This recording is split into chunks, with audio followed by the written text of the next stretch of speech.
Di Sub Aceh cuma mengelola pelabuhan penyeberangan saja atau juga mengelola pelabuhan Laut Malahayati?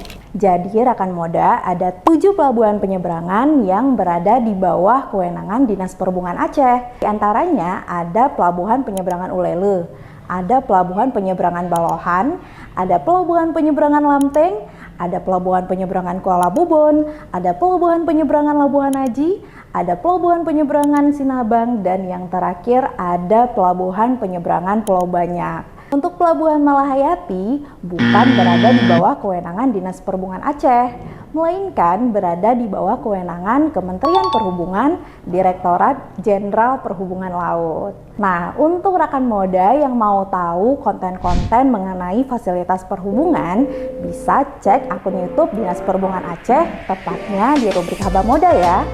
Dan untuk rekan Moda yang mau bertanya, bisa langsung tulis komentarnya di video ini.